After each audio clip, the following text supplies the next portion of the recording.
سب سے پہلے تو یہ بتائیے سر کہ آپ نے بھی خاصا اس کے حوالے سے ٹویٹ کیا، کچھ فیکٹس اینڈ فگرز آپ نے لوگوں کے ساتھ شیئر کیے. آپ کی اپنی کیلکولیشن کے مطابق آپ کو کیا لگتا ہے یہ کتنا بڑا چیلنج ہے؟ کیا فیکٹس اینڈ فگرز آپ کو پریشان کر رہے ہیں اس سارے فلڈز کے کرائسس کے حوالے سے، اور کون سے شعبے آپ کو لگتا ہے زیادہ متاثر ہوں گے؟ شفا، thank you very much for having me on your program.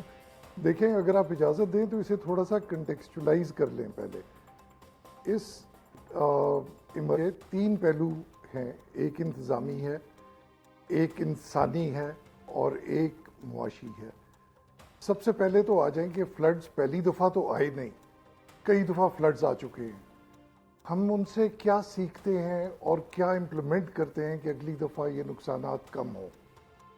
بالکل بریفلی میں کہنا چاہوں گا کہ سیٹلائٹ امیجنگ اویلیبل تھی. کیا این ڈی ایم اے نے اور پی ڈی ایم ایز نے دیکھا ناردرن ایریاز میں ڈیفارسٹیشن ہو رہی ہے؟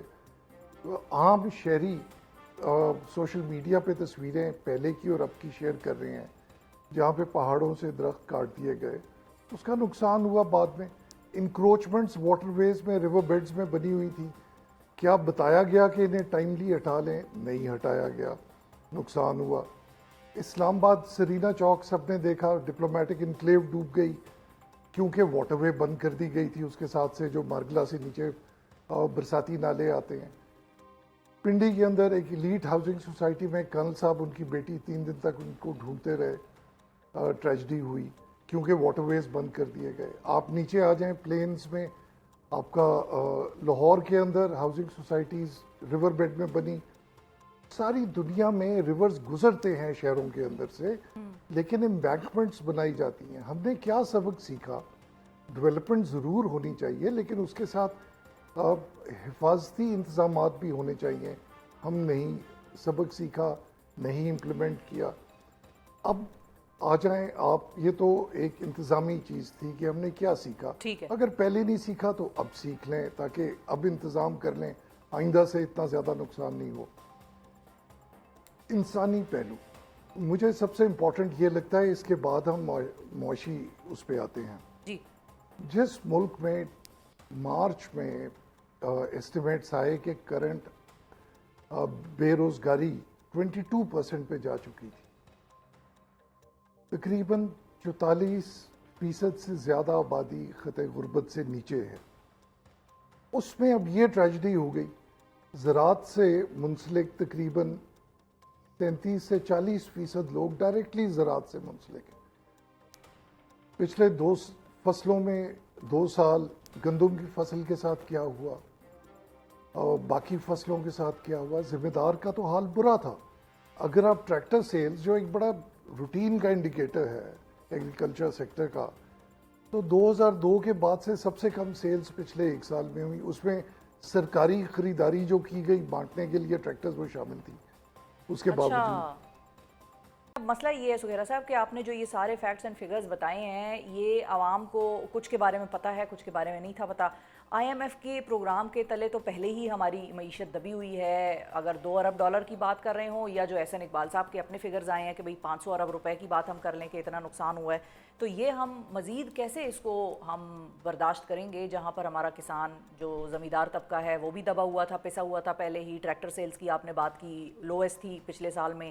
تو اس کا کیسے ہوگا؟ اور پھر بعد میں لاسٹ پوائنٹ میرا ہوگا آپ سے کہ جو ریفارمز کا آپ نے بھی مینشن کیا، وزیر اعظم صاحب کی بھی کمیٹی ہے، پچھلے وزیر اعظم صاحب کی بھی ایک کمیٹی تھی، ٹاسک فورس بنائی تھی عشرت حسین صاحب کے حوالے سے، تو اس پہ بھی بات کریں گے. لیکن یہ جو آئی ایم ایف کے ساتھ ہمارا جو کوشن کا معاملہ ہے، کیا اتنا کوشن ہے ہمارے پاس؟ کس طرح سے ہم اپنی اکانومی جو ہے وہ مینیج کریں گے اس نقصان کے بعد؟ شفا، آئی ایم ایف کی بات کرنے سے پہلے ذرا یونیسیف کے فگرز چیک کر لیں جو انہوں نے ابھی فلڈز کے بارے میں کہا. انہوں نے 2.5 کروڑ بچہ کریٹیکل اسسٹنس کے کھاتے میں ڈالا ہے کہ دے ریکوائر کریٹیکل اسسٹنس.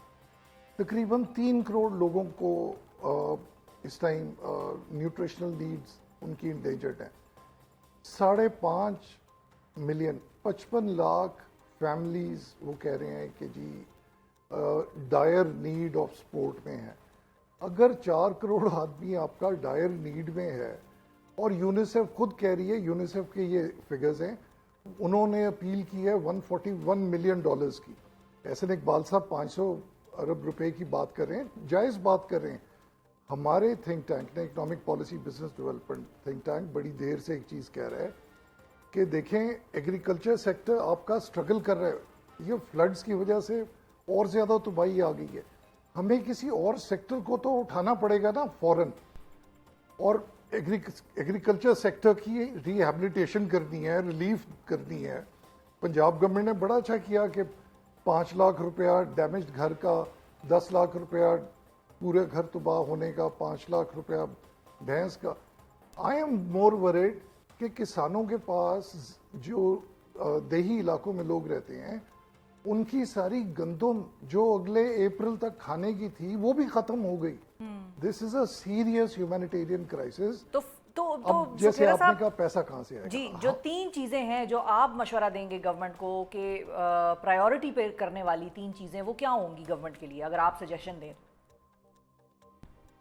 جی شفا, ہم نے تو لگاتار 3 مہینے سے کہہ رہے ہیں کہ آپ کا مانیٹری پالیسی ریٹ, آپ کا جو monetary policy committee policy rate لا رہی ہے 11% پہ, یہ جائز نہیں ہے.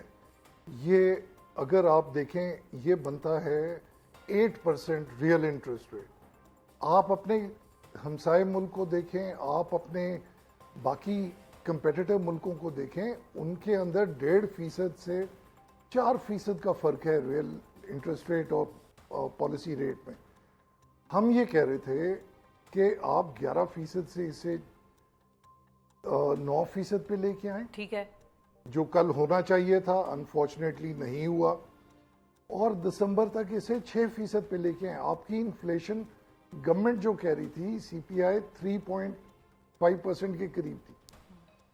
اگر آپ 11% سے سود کو 9% پہ لے کے آتے ہیں, 1.2 ٹریلین روپیہ بچتا ہے گورنمنٹ کو سروس, یہ جو انٹرسٹ ریٹ دینا پڑے گا.